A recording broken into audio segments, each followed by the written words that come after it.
Buenos días, arquitecto. En esta oportunidad les vamos a hablar sobre el uso del tapial, las construcciones tanto en ingeniería como en arquitectura y el aporte que realiza el sistema constructivo. Como contenido tenemos la introducción, la definición y un poco la historia y la evolución de lo que es el tapial. También tenemos el proceso de la fabricación del tapial. También tomaremos en cuenta la norma E80. También tomaremos al tapial, el uso del tapial tanto en arquitectura como en ingeniería, el tapial como material sostenible, las conclusiones y la bibliografía. Bueno, empezando con la introducción, tenemos de que el tapial adquirió nuevas tecnologías analizando la mejoría para los diversos aspectos, tanto en composición del material para la actualidad. Es usado en diferentes partes del mundo y en América Latina guarda mucha relación en cuanto a sus técnicas y las condiciones sísmicas. En Perú consideramos el tapial como la elaboración de muros de tierra previamente humedecida y compactada dentro de encofrados reutilizables, mientras que en otros países solo son considerados como encofrados para muros de concreto. Eh, y se tendrá en cuenta lo que es la norma E80, lo que es para la norma de diseños de sistemas de tierra reforzada, para analizar los criterios y las consideraciones que presenta la normativa. Como objetivos del trabajo tenemos que se busca informar acerca de nuevas tecnologías del tapial para las edificaciones, también conocer las diferencias del uso del tapial tanto en arquitectura como en ingeniería y también el cumplimiento de todas las especificaciones del ensayo acerca del análisis del tapial y también obtener los alcances acerca de la importancia del tapial.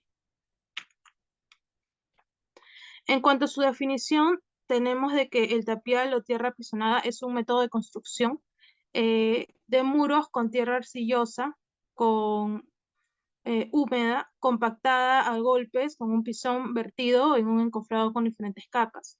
Este encofrado es de madera y conforme a su proceso continuo se va añadiendo maderas paralelamente, donde se vierten capas entre 10 a 15 centímetros. Y después el encofrado sigue su orientación de acuerdo al muro y se sigue lo que es el encofrado para lo que es el muro de tapial. Un punto importante es que el suelo que se usaba en la construcción por su eficiencia y costo, este sistema es considerado artesanal. Acá podemos ver unas fotos en cómo se emplea lo que es los muros de tapial. Un poco de la historia es que se tiene en consideración de que los indicios del tapial empiezan a aparecer en lo que es en la edad de piedra en el periodo neolítico, en Mesopotamia, entre Tigris y Eufrates, y también lo que es Jericó siendo la más antigua, y es donde ahí se edifican a partir del sistema lo que es el tapial. Entre los años 500 a.C., se usó este sistema para tratarse de un método que no implicaba mucha tecnología en cuanto a su construcción. Son muy conocidas las construcciones de tapial en Irán, Yemen, Yeban, que es una ciudadela de Van, que fue la mayor edificación realizada con barro moldeado usando técnicas de tapial. En cuanto al siglo XV en España, en la época romana, según Plinio, indica que ya se usaban en España y en el norte de África, en los cuales se caracterizaban por su dureza y su solidez, y también lo que se usa con un carácter menos estructural que la sillería, pero también la combina. En cuanto a este sistema, también se utilizan en el siglo XIV, como lo he mencionado, en cuanto a los edificios más conocidos de Alhambra, de Granada, y fue muy exitoso, tanto como el sistema de sillería. En cuanto a China, tenemos las grandes construcciones de murallas. Esta técnica fue muy común en China y parcialmente con tierra apisonada en Yaiyuan, en China, edificada durante la dinastía Ming entre 1368 y 1644. Ya finalmente en la época colonial en Colombia se revivió esta época mediante las construcciones de los muros de las viviendas. En el siglo XIX, en Meluenda, Zaragoza, en la comunidad de aldeas de Catalayud, Ca- Calatayud. La iglesia parroquial fue fabricada de ladrillo y también tropical, considerado patrimonio arquitectónico. Esto fue lo que es en España. En cuanto a su proceso de fabricación, tenemos que una unidad de tapial se fabrica en capas de tierra de entre 0,15 metros de altura máxima y se compacta a una altura de 10 centímetros por cada capa, teniendo en cuenta que se utiliza un mazo de madera para poder compactarlo, alrededor de 10 kilogramos por fuerza, y también que al finalizarse la compactación de las capas de la unidad del tapial, esta se debe picar en la cara superior hasta la última capa. Esto es más que todo en la superficie de la capa. En cuanto a encofrados, tenemos el encofrado tradicional, que se usan tablas en paralela y que estas se hacen paradas al ancho de muro y se unen mediante un travesaño que traspasa el muro y se desmolda el elemento, y los travesaños dejan vacíos que posteriormente serán rellenados. En cuanto a los encofrados sin travesaños, este sistema funciona con llaves para poder conservar la presión de estos tablones. Eh, lo que son los travesaños encofrados trascendentes, eso se usa más que todo para evitar lo que son las fisuras horizontales. De estas técnicas tradicionales se utilizan técnicas para la elaboración de paneles de altura de piso, usando un proceso de compactación continua. Y se utilizan juntas verticales ejecutadas con un sistema de machembrado para dar estabilidad lateral. Y también para evitar la necesidad de un encofrado de altura, se usa un encofrado de metal o de madera. También debe ser rígido para evitar el pandeo durante el proceso de apisonado. También debe ser fácil de ajustar en sus direcciones, en sus dos direcciones, lo que es eh, vertical y horizontal. Y también los tablones deben usarse entre 35 a 45 milímetros de espesor. En cuanto a la normativa, tenemos los tipos de procesos que se realizan para lo que es la prueba de la tierra, eh, en los cuales tenemos, para poder probar lo que es la presencia de la arcilla, la prueba de la cinta de barro, que se realiza con un alrededor de 10 minutos y se usa muestras de barros húmedos, entre los cuales se busca realizar un cilindro de 12 centímetros de diámetro y se coloca en la mano, aplanándolo poco a poco entre el pulgar y el índice, formando una cinta de 4 milímetros de espesor. Si esta cinta al descolgarse alcanza de 20 a 25 centímetros, el suelo es arcilloso, y si se corta hasta los 10 centímetros o menos, el suelo posee poco contenido de arcilla. Ahí podemos ver una imagen más o menos de cómo es el método. En cuanto a otro método también que se utiliza para lo que es la presencia de arcilla, es que se forma 4 bolitas de tierra del lugar, y se usa la tierra que se considera apropiada como el material que se va a construir, y se agrega la cantidad de agua mínima. Se deja secar la bola por 48 horas y se supervisa para que no se moja ni se humedezca, ni entre agua de lluvia o derrames o algo que tenga que ver con agua. Y se presiona las 4 bolitas secas, y después de transcurrir el tiempo, se vuelve a presionar. Si aún siguen lo que son las grietas, eh, el proceso igual deberá volverse a efectuar para ver si el suelo es apto o no para lo que es la construcción. Ahí seguidamente podemos ver la imagen. En cuanto a averiguar si el equilibrio de arcilla, también existe lo que es la prueba de control de fisuras, entre los cuales se preparan emparedados de 2 adobes unidos por morteros nuevos. Estos morteros deben tener mínima cantidad de agua necesaria para una mezcla fácil de trabajar.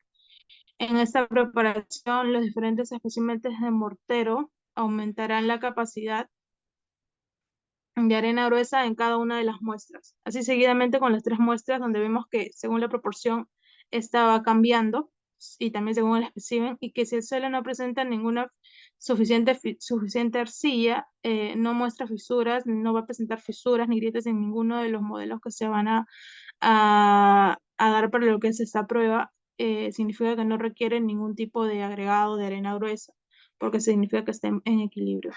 Ya finalmente, para lo que es la prueba de máximo contenido de humedad, se forma una bola con tierra del lugar con un tamaño de un puño, entre los cuales se comprime fuerte y se deja caer al suelo con una altura de aproximadamente 1.10 metros, y que si la bola se desintegra en el suelo es muy seco. Si se descompone en 5 pedazos o más, el contenido de humedad es correcto, y si la bola se aplasta sin desintegrarse, el contenido de humedad es alto. Siguiendo con la normativa, tenemos lo que son las protección de hiladas del tapial, que es necesario un secado lento para evitar la fisuración. Se recomienda lo que es retirar los encoprados de cada hilada luego de 7 días de haber finalizado, para que se pueda cumplir lo que es bien el proceso, y que se cubra la hilada entre abajo y la hilada anterior con paños húmedos, puede ser de yute o similares, al menos por 7 días adicionales. En cuanto al tapial, tanto en arquitectura como en ingeniería, tenemos que en arquitectura, debido a su sistema constructivo en arquitectura, se usó para la construcción de viviendas de bajo costo, lo cual fue un beneficio a familias de bajos recursos. Y que también, según su forma de construcción, se pueden diseñar edificaciones con formas orgánicas fuera de la ortogonalidad. Ya para lo que es ingeniería, en ingeniería, si el tapial se desea usarse de materiales como elemento estructural, requerirá de mayores refuerzos en su composición teniendo en cuenta la normativa. Para esto se puede usar vigas collares o refuerzos con caña para poder brindar mayor capacidad estructural suficiente en las edificaciones construidas. En cuanto al tapial como material sostenible, tenemos que debido a su compacción y a lo que es a su composición, y es considerado amigable con el medio ambiente, y que también para una construcción sostenible es solución a aquello que tiene en cuenta los impactos ambientales causados por los procesos de construcción, uso y derribo de los edificios. Eh, en cuanto a esta técnica constructiva, es por lo tanto una excelente alternativa de construcción sostenible, pues reduce la huella ambiental, emplea materiales sostenibles, favorece el consumo de proximidad y al mismo tiempo ofrece grandes ventajas. Acá tenemos lo que es una vivienda, un prototipo de vivienda de casa experimental de tapial, entre los cuales podemos observar de que en su mayoría de muros está hecho de tapial, estratégicamente para poder llegar la luz a cada uno de los espacios. Acá podemos verlo, lo que son las fotos, las parcelas, lo que se busca son cuadradas, y lo que es el ingreso es muy marcado a través del ingreso que lo separa por un bosque de eucalipto, y el volumen principal está en sentido norte, para poder, norte-sur, para poder generar dinamismo, y lo que son los vanos hacia del este al oeste. En cuanto a su estructura, tenemos que se trató de usar 5 muros en forma de U, alrededor de 36 centímetros de grosor, 5 lo que serían estas U's para poder conformar toda la composición de la primera planta, entre los cuales se ve lo que es la cocina, la sala de estar, los baños y lo que es el dormitorio principal. Y estas se conforman para poder dejar vacíos entre ellos, para permitir la transición espacial, ventilación cruzada y eliminación, lo que es natural, ventilación natural. Ya como conclusiones, tenemos que en cuanto a los distintos métodos de tierra para la construcción, el material es muy de vital importancia, debido a que nos indica si es un material apto para construirse o no, teniendo en cuenta todas las fases de los procesos. Y que en la actualidad aún se conservan lo que son las edificaciones de tapial, ya que se sigue empleando este sistema constructivo también, y lo que se añade lo que son los refuerzos, teniendo en cuenta lo que es la normativa, y también el presupuesto de mano de obra también varía. Así como este material o esta instalación de material puede ser de costo bajo, el tema de mano de obra sí es muy elevado. El tapial también es de carácter, si se desea usar de carácter estructural, como ya lo mencioné, se debe tener en cuenta lo que es la norma de 80 para poder señalar los refuerzos permitidos. Y el método constructivo es uno de los más tradicionales a nivel mundial y desde épocas preincaicas hasta ahora en la actualidad, aportando la sostenibilidad. Finalmente tenemos la bibliografía y bueno, eso sería todo, arquitecto. Gracias.